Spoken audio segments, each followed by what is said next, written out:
parts of me that I didn't feel it was safe to embrace or embody, I could let them be free on the paper, even if I wasn't allowed to have them in my everyday life. Once I was able to just show up however I wanted in spaces, those parts of me weren't really disconnected anymore. They were showing up in the spaces, so they didn't feel like they needed to break free onto the page of a journal. Right. They could break free in my everyday conversations. It's just really talking about the last 5 years, isn't it? That this has happened. You've moved so quickly and intensely and changed your life so radically over that time. And I can see the place now that journaling had in your life and how crucial that was. It's interesting, isn't it? It absolutely provided so many things for you that weren't available to you at the time externally. Welcome back. If you've not listened to part 1 of this conversation, then I encourage you to listen to it before you go any further. Jenna talks candidly about how journaling has supported her through some really tough times. Perhaps you can empathise with what she's been through and appreciate how journaling has provided a ballast during adversity. It needs to be said that while journaling isn't therapy, it can be therapeutic. Journaling isn't a magic pill that can make all our problems disappear, unfortunately, but nonetheless, it's worth giving it a go, even if you start with stream of consciousness writing. We hope this conversation inspires you to give journaling a go or to resume journaling if you've had a break from it. We'd love to hear how journaling is supporting you in your life. And as always, we appreciate your feedback. So let's get started on part 2 of this conversation. Are you journaling now? Yeah, I've been waiting for you to ask about this because I don't journal anymore. I stopped journaling, honestly, when I got really serious about getting my mental health under control, and I removed myself from really toxic spaces and communities that I had been a part of. I actually stopped journaling for the most part. And I think that was because for me, my journaling was an attempt to find myself in the midst of really toxic places where I didn't fit in, I didn't belong, I didn't agree. And there was a huge disconnect between the way I showed up in those spaces, or the way I felt like I had to show up in those spaces, and what was going on inside me. And so journaling was this way to almost preserve what was inside me and try to help it make sense in the broader context. And so when I left those spaces, I started to do a lot more work on my own, really starting therapy in a deep sense, and had more people to talk to. I think that was helpful too.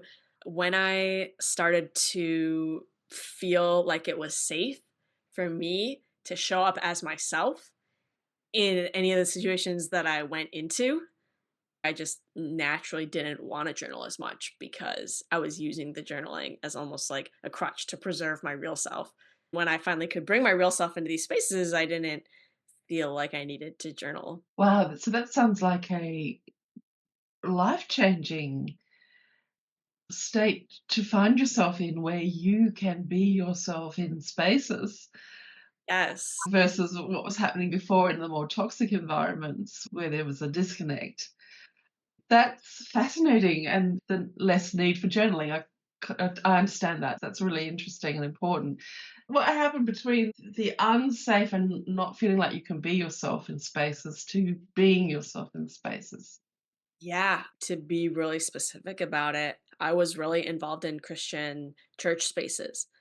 And I disagreed so strongly with what people were saying in those spaces. It's funny because I had so much of my own ideas of what Christianity was supposed to be, and I had read a lot of books from a huge variety of authors, a lot of people who lived in the US, people of different ethnic backgrounds and socioeconomic backgrounds. I read a ton, and I also read scripture a lot, and I just was constantly like, what these people are saying from either up front in the pulpit, or just how these people in these churches are acting it doesn't align at all with what I'm seeing everywhere else and what I think Christianity is.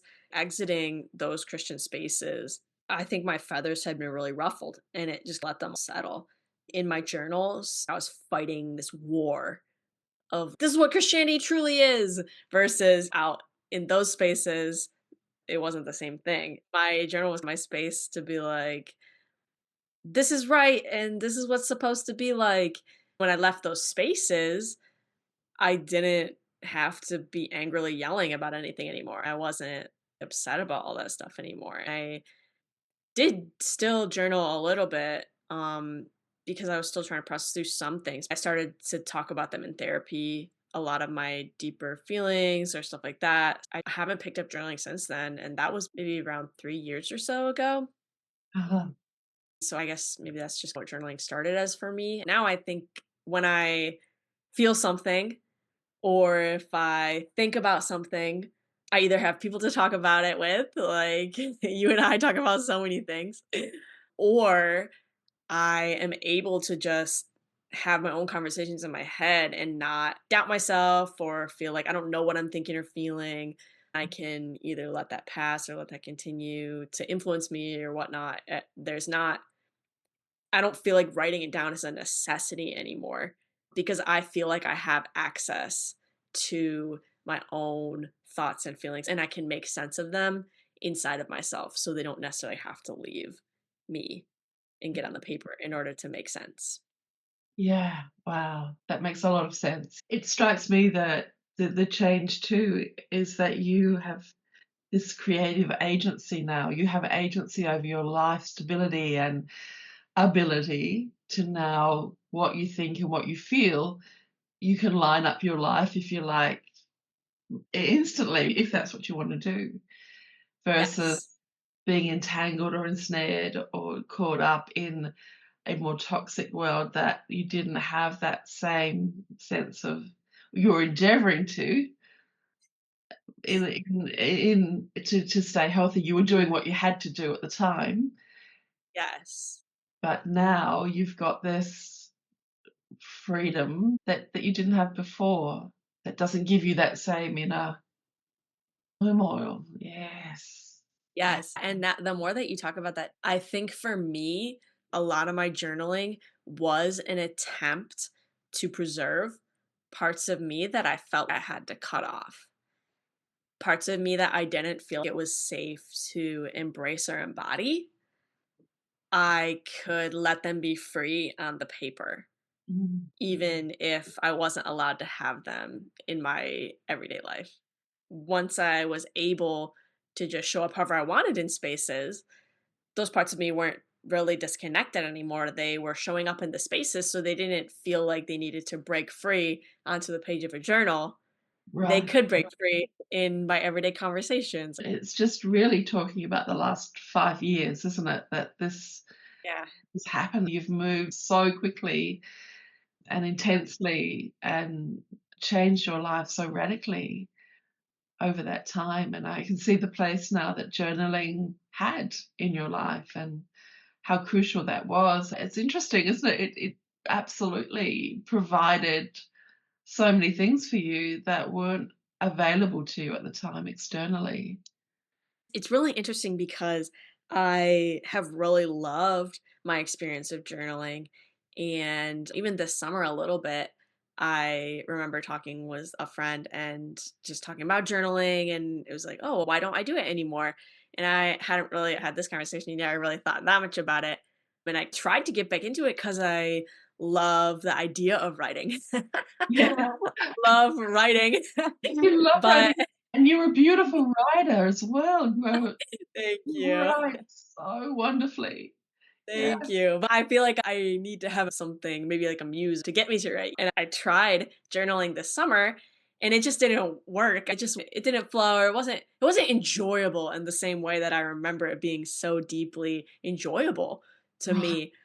And so I think I'm interested even to think about moving forward in my life. I wonder if I will have times when I really start to journal again, if I really get into spaces where I'm trying to make things happen and I'm running into obstacles and I can't fully bring everything of myself to the same spot, there's definitely like situations where you really want something to happen, you can make it happen, you want to express that, or maybe journaling will morph or evolve for me in some kind of way. I'm very interested to see in the future if I could somehow revive, because I loved journaling and I loved having, I had all these pens, I had multicolored pens in my journals so that I could write in different colors depending on what I was feeling at the moment. I had this pencil pouch that's actually from China when I went there, and I bought it from a Tibetan shop. I have all this stuff that's so fun and nice and exciting, and I want to do it again. It would look different. I love that you're open to the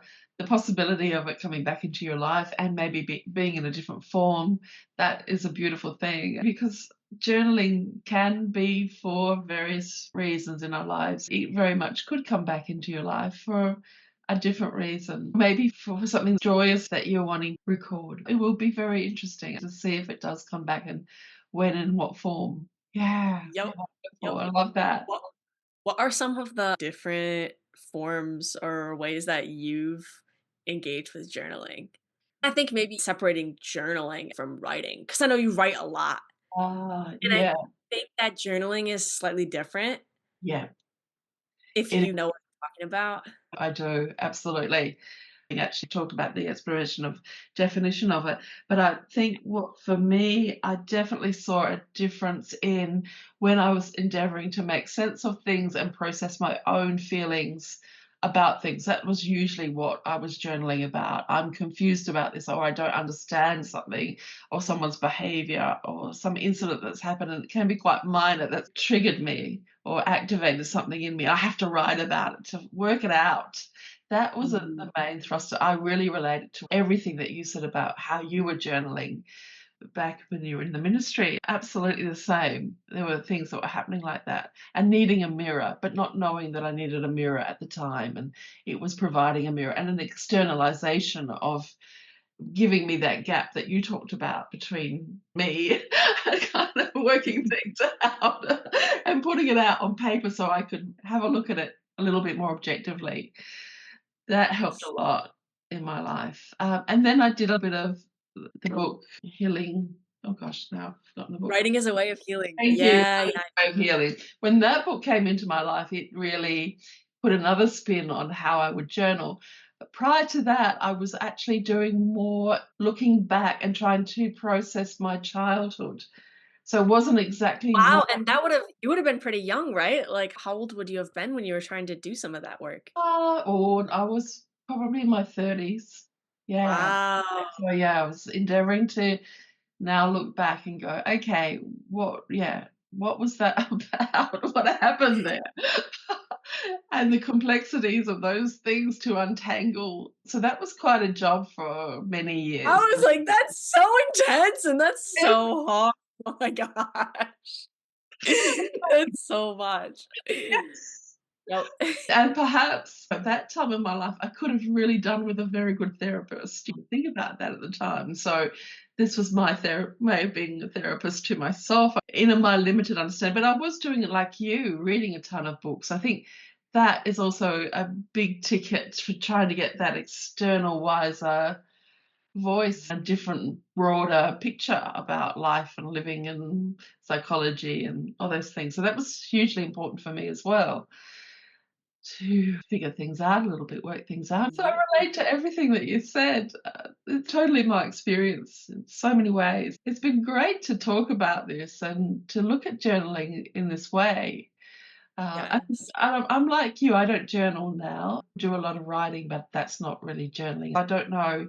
I'm open to the possibility that it will come back into my life and what form that might take. I've had this fantasy that one day I might journal about something about everyday life, and I have read some beautiful writing around that. I think it's more poetic than anything. And maybe we just have the same idea of journaling. I wanna think a little bit more about that distinction that I think that I made and that you were like, "Yes, I understand the distinction between journaling and writing."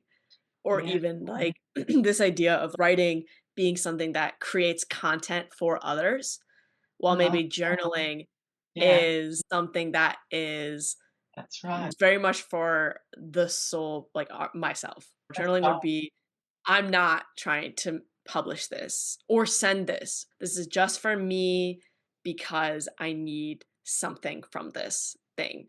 Um, Whereas writing is more like, even if it is very personal, you can learn a lot about yourself by writing, but maybe it's more intended for others, or there's the idea that someday it could be read by others. Whereas my journals, I would never imagine that anyone would read them.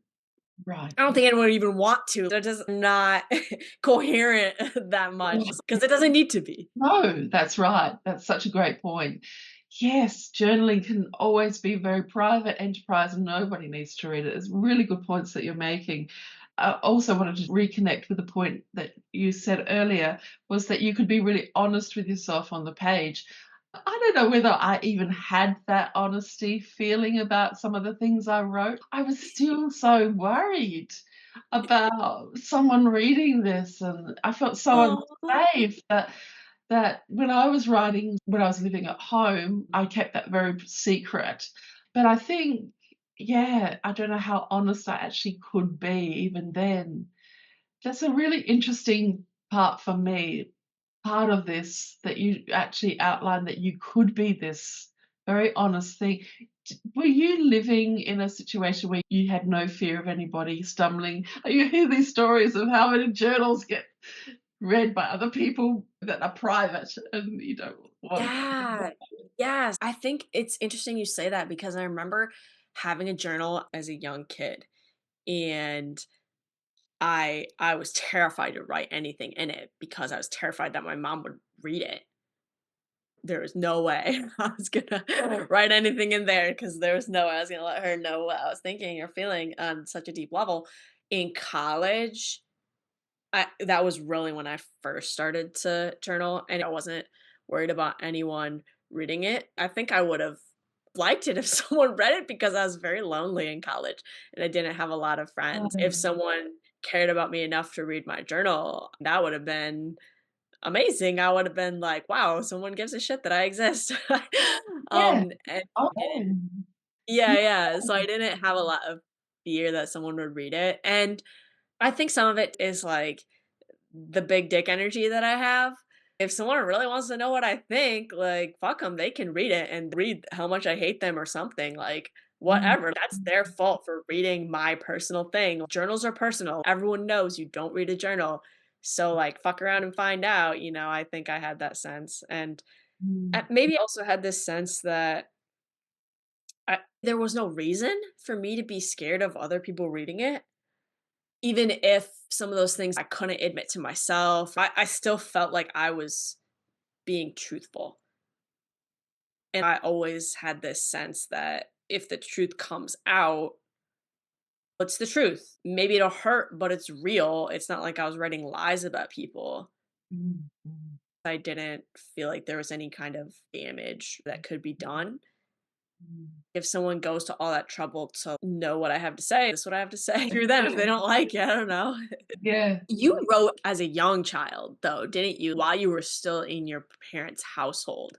that's right. I think that feels much different because I would have been terrified of Right. things being found out at that age as well. Yeah, we're so similar. The details are probably a little different, but the similarities strike me as amazing.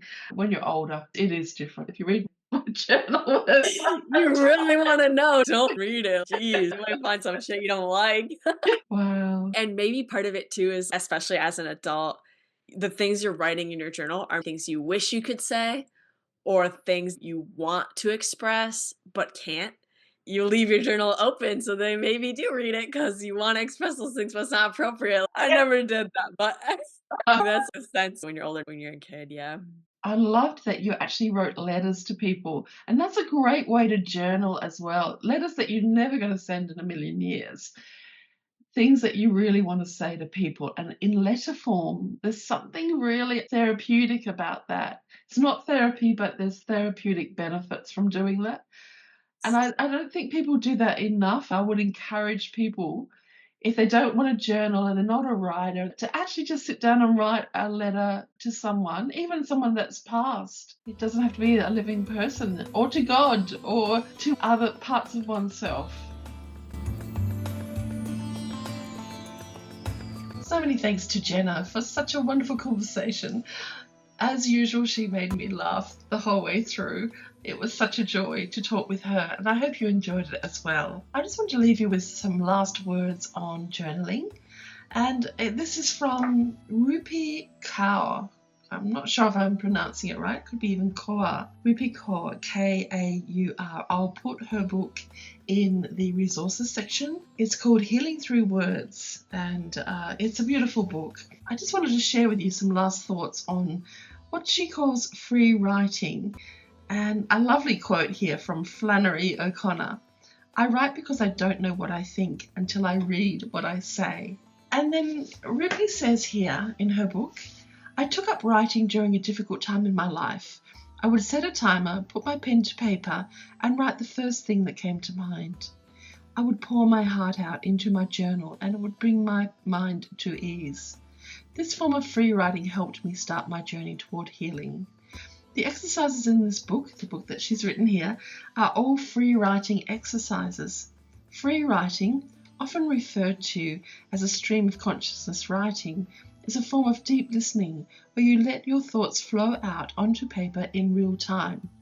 You're not worried about the quality of the writing, your only goal is to write about inhibitions. As you're free writing, don't erase or cross anything out.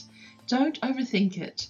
Just keep writing until it feels like you've said it all. So I wanted to leave you with those wise words from Rupi, and I hope this really has inspired you to think about doing some journaling or free writing, as Rupi calls it, and just see if you can switch off the editor in your mind and just let things flow.